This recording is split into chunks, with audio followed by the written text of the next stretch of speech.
Thanks, Johanna, for your invitation. I'm glad to have this opportunity to talk with everyone about our application strategy on volume electron microscopy. As some of you know that next week is a volume EM second volume EM Golden Conference, so will be happening in Barcelona. And this can be served as a pre-warm session of the volume EM community since it's started. It has been grow a lot. And as Johanna said, in New York University School of Medicine, the microscopy lab serve as a fee-for-service facility will provide both light and electron microscopy. With this kind of setting, I think it's pretty easy for us to do a lot of different imaging aspect from the light microscopy using correlative microscopy to do the electron microscopy related project. As everyone already pretty familiar probably with the volume EM, the range goes from the very traditional serial section EM to electron tomography, to the SEM-based FIB, serial block phase, atom, array tomography, and X-ray microscopy. The sample preparation has different aspects regarding what kind of sample you need for the imaging, but then basically it's put into two big category. One is SEM-based imaging using the FIB serial block phase or array tomography. Then the other set will be TM-based volume EM, which can give a higher resolution. So that today I'm going to focus on starting from a serial section TEM to get a little bit traditional idea how to do the volume EM if you don't have the advanced instrument. And then I will touch base on the electron tomography and serial block phase SEM. So for us, and this is a very interesting start. At the beginning, in 2012, that's a long time ago, and the first project that we start to face on is a project from the Department of the Pathology, Brand Dylan Lab. They want to study the USP33 regulation on centrosome. Then the paper submitted to Nature and get review back saying within 3 months they have to submit evidence those red dots supposed to be central staining is the centrosome. As maybe a lot of people here as a light microscopy expert, whatever resolution you have on the light microscope, the centrosome only show you a dot. Sometimes the dot can be an artifact, so it's very hard to define without EM image as evidence. So we start to design our first experiment of correlative microscopy using the great glass bottom dish, as many people now have become very familiar with. And then you basically play the cell on the dish and then use those number as a marker, but you have to do a big tiling, use 10x or 20x. In this case, we have to use 40x, and then you can get an area of interest and do the fluorescence image and do the phase contract so that you will know exactly where it's located on these numbers, because for EM, you don't see any label after embedding. The only thing you can see is the number area of the sample block will be the area you're going to section on, try to search the structure. So after for embedding of the glass, those kind of a plastic dish, usually we use IOS 112 or the other the Ducropan is fine too. Some of the reason basically can dissolve the dish, which you cannot use that. So then after we finish embedding, then Hurricane Sandy start, and maybe some of you know that the Hurricane Sandy hit very hard on New York, and the New York University School of Medicine is located right next to the East River, so it's overflowed water go to the city. That's how you look at that time, October 29th, 2012.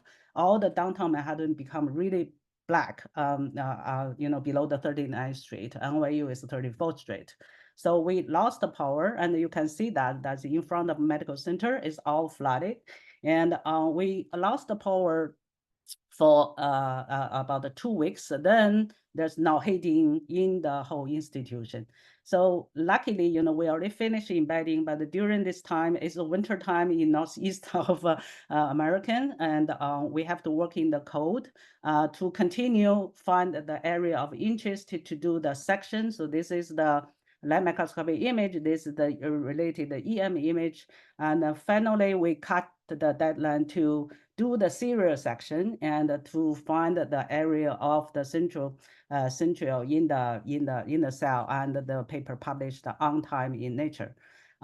So for this serial section TEM work, and we don't have time at that time to do really the 3D reconstruction, but has a lot of projects that it doesn't need to be really do a very pretty modeling of the things in order for you to find the fact of your need.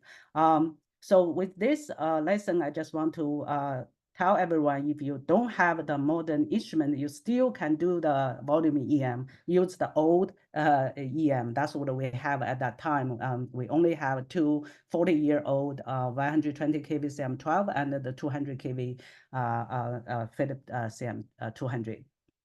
So along this line, we continue doing a lot of correlative microscopy. This is another example of publication using exactly the same strategy of Tatiana of Ruth Lehman's lab. And so then to see the short Oscar is important in the cell line of the insect for the formation of a nuclear germ granule. We still currently doing a lot of serial section TEM because sometimes for the resolution we need, and that's what we are going to do.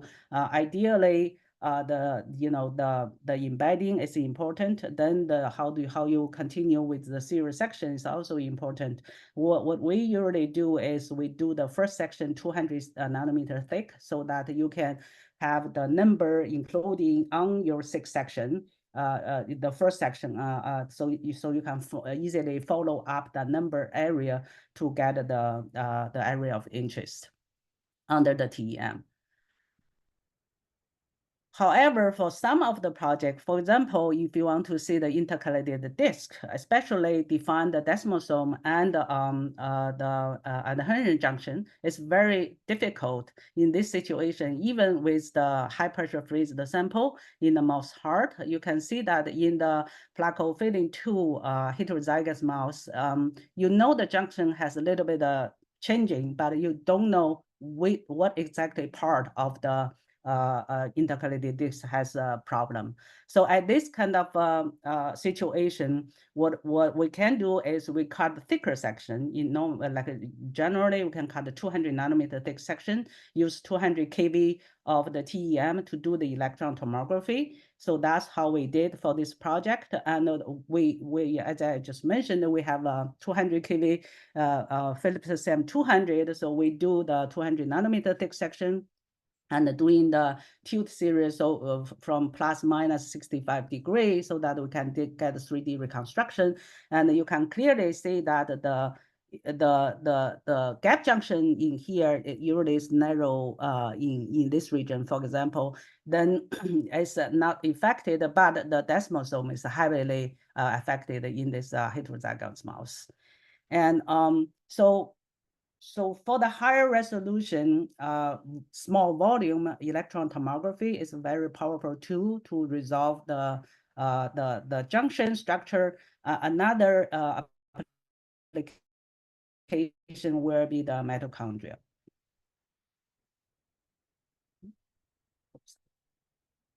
Okay, so as I mentioned, another project, for example, somebody want to define the mitochondria crystal structure. It's pretty hard to use SEM because of the resolution. This is also fit for the electron tomography. For example, this project we did with the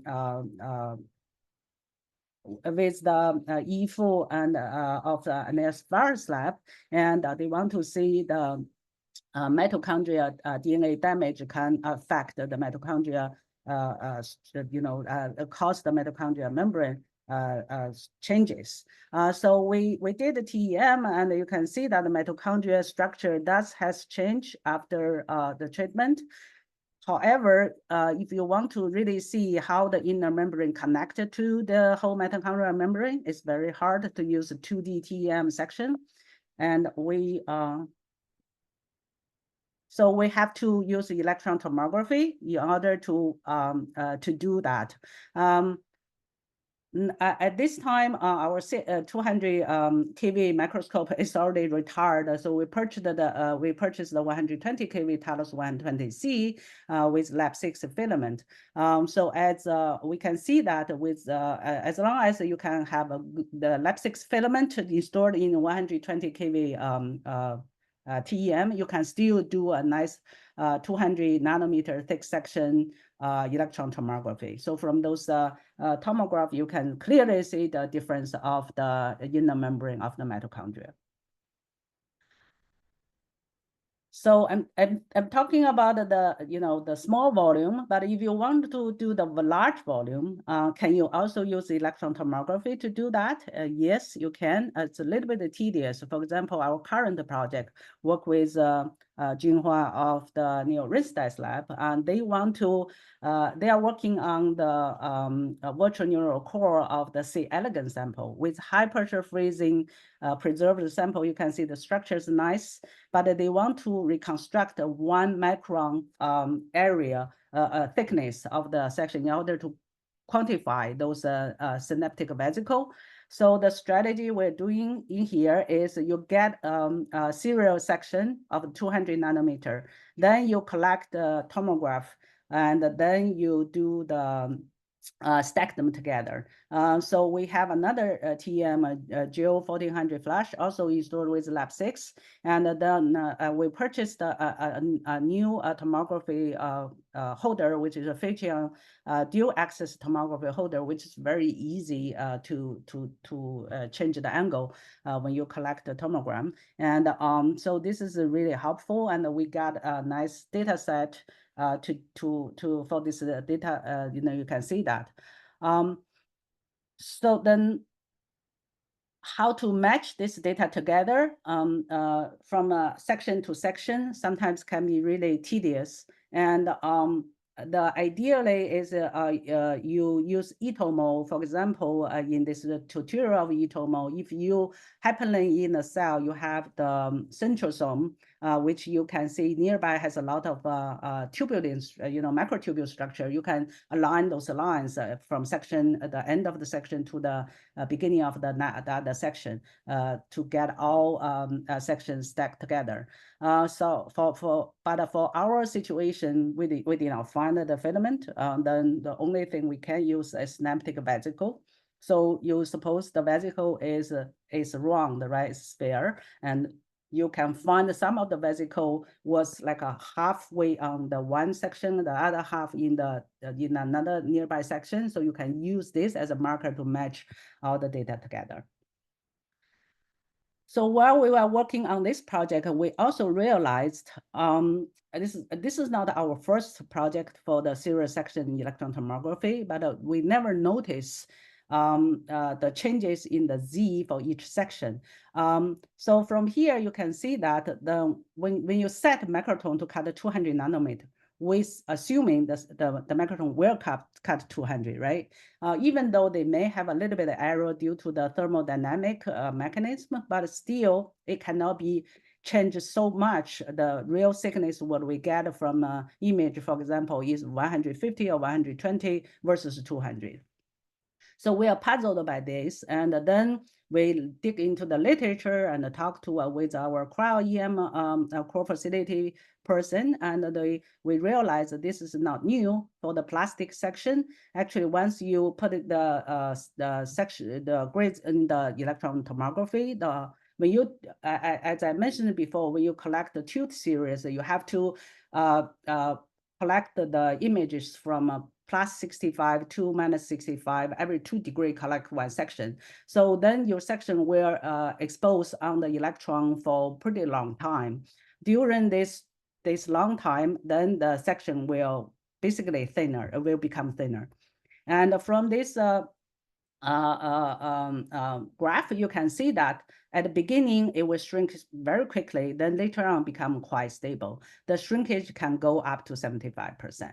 So to avoid the later on difficulty to make sure the section thickness around in a similar level, the way to do this is you pre-dose the section with around 1,000 electron per nanometer square to pass this fast shrinkage stage, then make it stable during the tube serial collection. So the second thing you can do is use low dose MOS, which is quite familiar in cryo-EM field for the data collection. So you can reduce the dose hitting on the sample. So this is still in in the data collection serial. We get the wild type and the mutants. We are working on the data now. So now I'll talk about the more advanced volume EM technology. And a lot of people use FIB, but what we have is serial block phase. So the difference between the FIB and the serial block phase is there's a microtome installed in the SEM. The SEM, what we have is a Zeiss Gemini 300 with a Gitan 3 view, and we installed we focus gas injection-based charge compensation, which is essential for the serial block phase imaging due to it can reduce the charge dramatically. This microscope actually is very stable. You can see that we did a move 2 years ago, even though it's not ideal situation to move the microscope, but after this move, and the microscope still run very stable. And when we talk about the serial block phase imaging, there's a lot of things now we need to figure out. For the electron tomography serial section TEM image collection, it's easy because I call easy because you can do the post-section staining to stain the sample with heavy metal, and you don't have a much charge issue. For SEM-based imaging, charge is a big thing, and how to make sample conductivity high and reduce the charge, and how to implement the heavy metal inside the sample, and what kind of fixation method you're going to use, how do you embedding them, and what's the dimension you are going to aiming for the section and the imaging, and how much region below the sample you can tolerate in order to reduce the charge during SEM imaging. So when you do the imaging, what is the pixel size, what's the KV you use, aperture, all those facts together will affect the imaging quality at the end. So in here, again, it's basically three major aspects will affect the final image data collection. One is the sample processing staining method or embedding region, as I said before. Then how do you embed in? How to mount and trimming sample? The block dimension and the region minimization is also important when you go to the image parameter and the pixel size, due time, the microscope parameter, all of it together. If you have to optimize all the fact, so that you can get relative the good resolution, so that you can do the 3D reconstruction. For this example is the bacterial spore we did years ago. Now, from the sample preparation to the data collection to the image analysis, Chris Petty and Lucy Claassen, those group of people, has a very good Nature review article to talk about in brief, basically what is the general method you can use.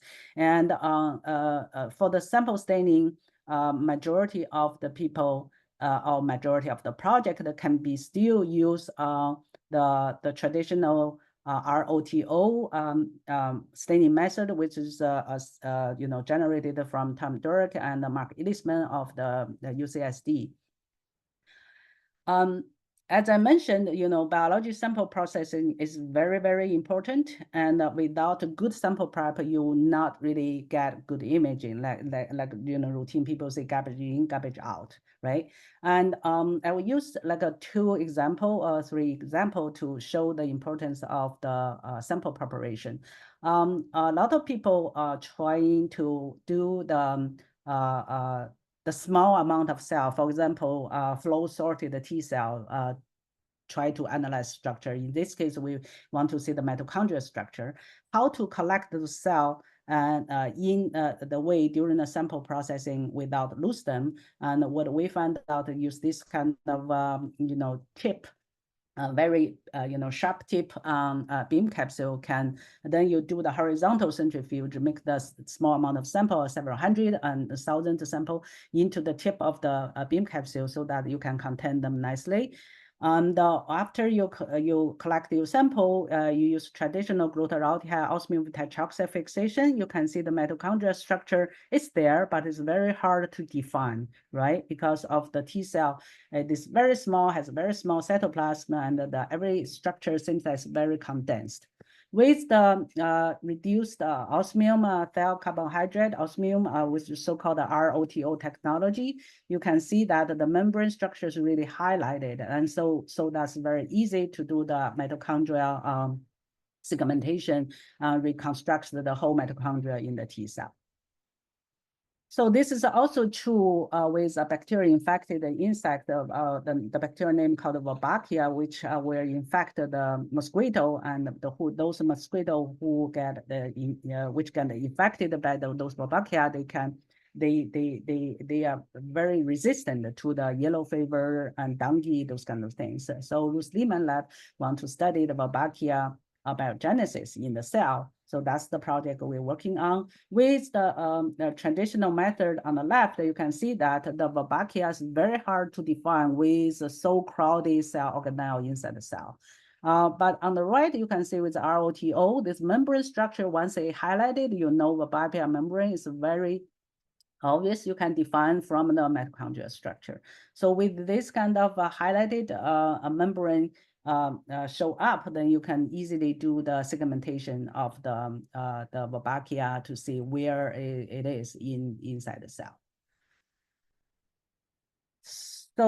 So I use two examples to show the membrane structure is really nicely highlighted. So it's the ideal sample preparation method for majority of the serial block phase imaging. However, if you really want to see the intercalated disk in mouse heart, as I mentioned before, then this method will not work because the heavy metal put into the sample during the sample processing, we really cover the intercalated disk structure because of this so narrow, this membrane. And you cannot really define the junction. If you use the tannic acids to replace the thiocarbohydrate, and then with so-called ROTTO method, then you can define very nicely the gap junction, desmosome, and the phosphoendoherin junction. So this is important when you work on the junction sample. One thing you need to consider is what kind of stain I can use, right? I also mentioned about, high pressure freeze is really nice for the sample preparation, but it's not always true for every sample. For example, the bacteria spore, we're working in here on Euro-BioImaging lab want to try to figure out how the polar tube inside the bacteria, microsporidia can shoot out and infect the cell. So we prepare the cell with the regular chemical fixation, ROTO method, and high pressure freezing. Then you can see that high pressure freezing will not really resolve nice microtube, the polar tube structure. But both traditional glutaraldehyde osmium fixation and ROTO can resolve the nice polar tube structure. So with this sample preparation, and we got very nice structure of the microsporidia and the 3D reconstruction of the polar tube. There's another kind of very difficult sample. I think people, whoever work on the EM field, you also know that, which is the egg. And in this case, it's whipworm egg. And the egg, be due to the special shear structure, and it's very hard for the chemical to penetration. Amika from Ken Cadwell lab really want to figure out what is triggered the worm hatching and what structure is happening during the worm hatching. And this worm, it can cause human diarrhea. For the immune deficient people, can be very dangerous. And so we tried our method with the general chemical fixation and the high pressure freezing. Then we figure out that none of them works. So we have to rely on microwave assist sample preparation so that you can push the chemical inside the egg shell and to get a nice structure preserved. And from this image, you can see that the both the polar plug looks different for both sides of the egg. This may explain where the worm will hatching out from which side of the polar plug. In one side, there's look like a cat structure. The other side is pretty loose after bacterial induction. So with the microwave assist sample preparation, we can see that the worm is very nicely sit inside the egg, and then both pole looks so different. So I already talked about all the sample preparation, and that goes to the end, the sample preparation, you need to use resin. And what kind of resin would be good for the serial block phase imaging? And historically, people all use DucoPen, and because it's very hard, you need a hard sample in order to cut the thin section. But then we find out the DucoPen is pretty brittle when you try to trim the sample under the microtome, and also since it's very hard, it's really damaged the diamond knife. And we have to use those very Asian knife, try to work on those sample. And also DucoPen is very sticky and it's quite expensive to work with. And then we start to use a hard EPAM formula, and which the case we use embed hard EPAM formula. And we found out this is for majority of project that has not any issue, and this is the current EPAM, the embedding reason we are using in almost all project.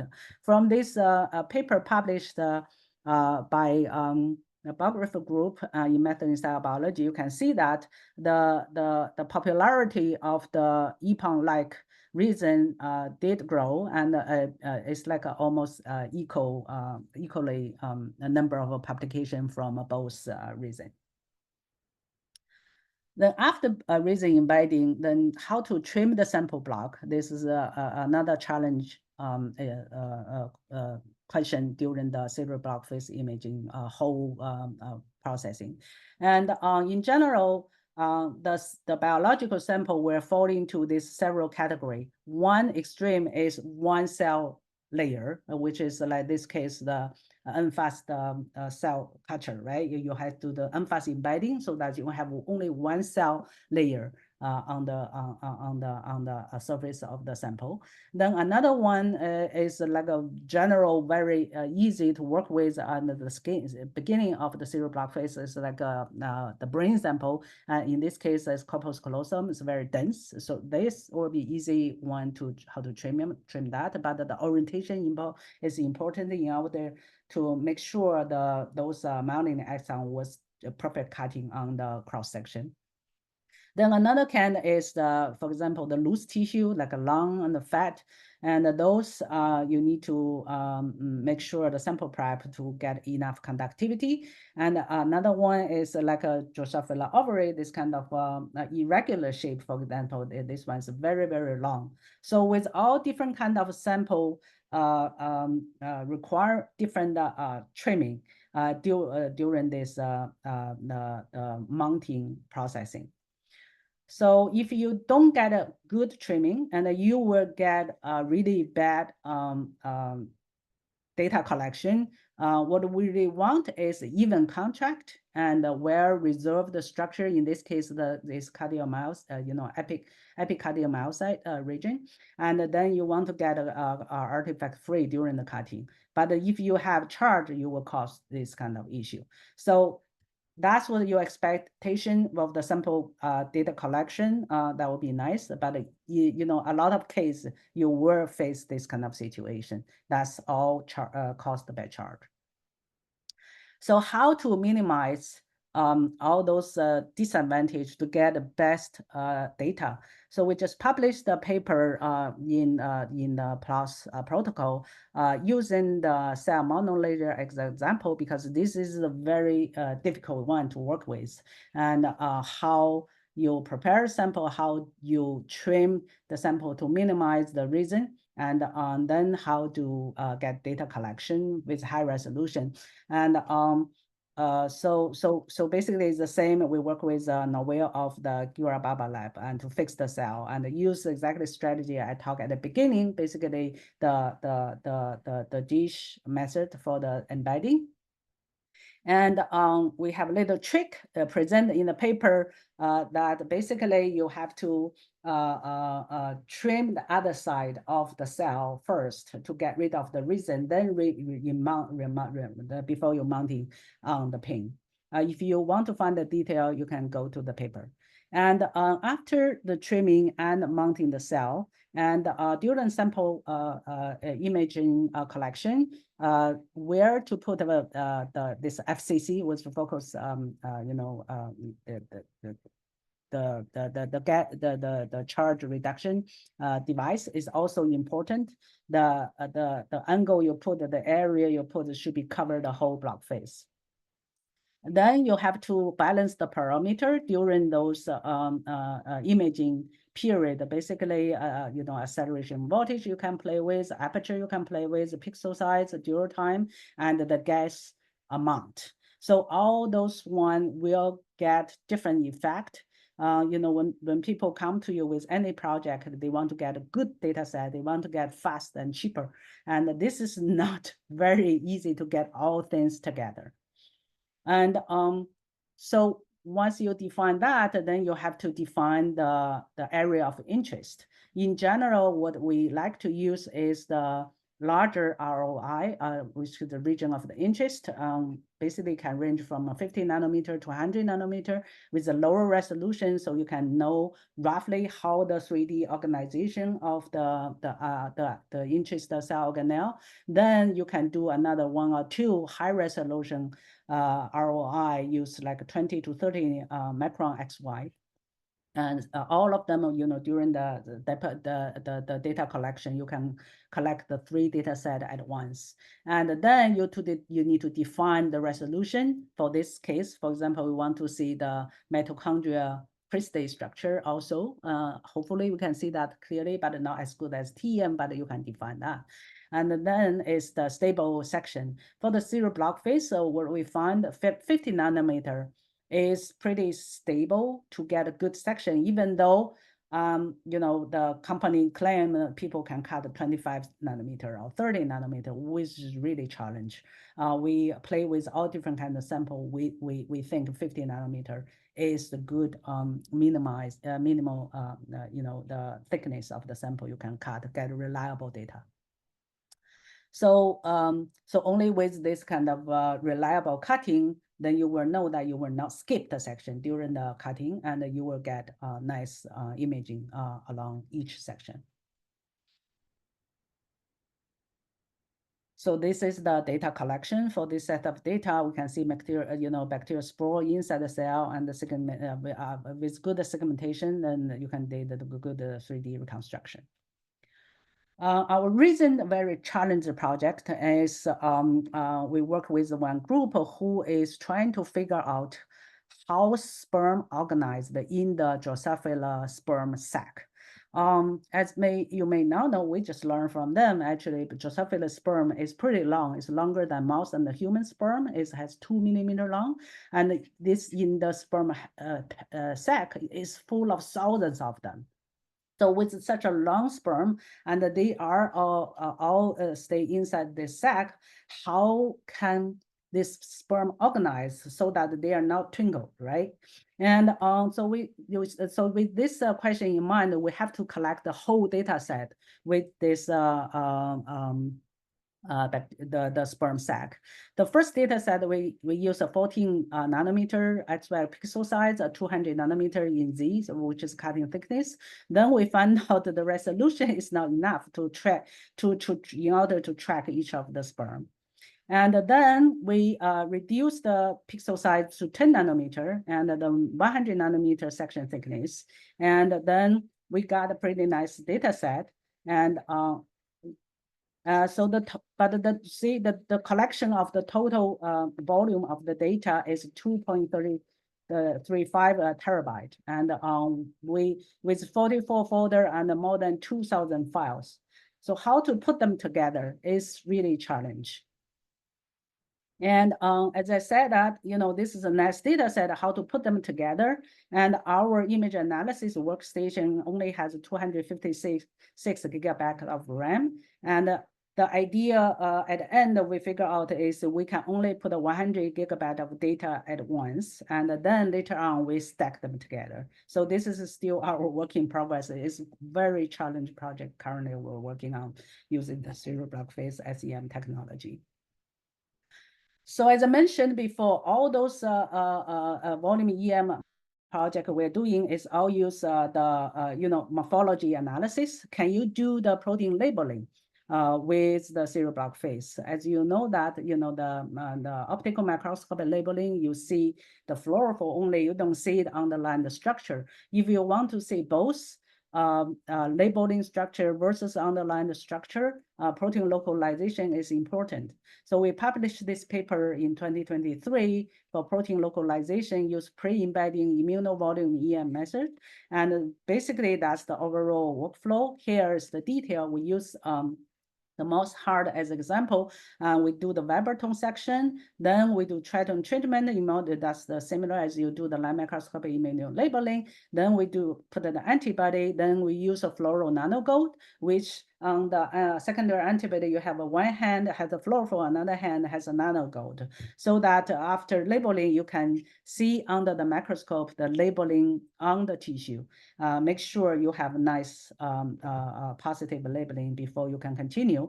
And then, since nanogold is only 1.4 nanometer, it cannot be really nicely resolved as a regular TEM. So we have to do silver enhancement. And then after silver enhancement, you can see very nice, brown color of labeling.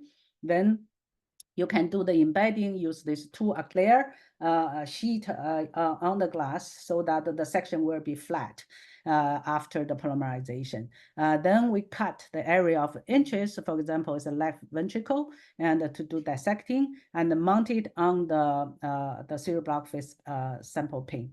The sample pin, as you can see that you have two different kind of pin. In general, for the large sample, we use this kind of fly top pin, which is shorter. And for this kind of very, very, very thin in Z level of the sample, we use this kind of tall pin, which is easy to work with. So with a nice sample preparation, you can see in the Y-type, the connexin 43 is very nicely highlighted on the gap junction for the both membrane. As you may not realize, the both membrane, the distance between the membrane of the gap junction is only 4 nanometer. And any current super resolution light microscopy will not really get this kind of resolving of the resolution. So with the mutant of the PKP2 knockout, and you can see that in a lot of area the both membrane was not labeled equally, and the junction area is bulged in the knockout sample. So we did a statistic and know that it is important. This method basically the nanogold can penetration into the volume in the Viberton section from both sides of the section about 20 micron deep, which is better than the quantum dots. Quantum dots can only penetrate into the 4 micron deep. So with that, that's the overall workflow from the sample to the zero block phase imaging. You can really do the protein labeling in the 3D level in a high resolution. So this become one of method we established, and currently we have several projects still use this strategy to work with. So with this, that's what all I put in here for the volume EM application as a research-based microscopy core facility. I have to thank all of our core staff. Without them, this work cannot be done. especially pay attention to Joseph Saul, who is the person who operation our serial block phase SEM and do the electron tomography data collection. So thank you, everyone. And that's what I have today.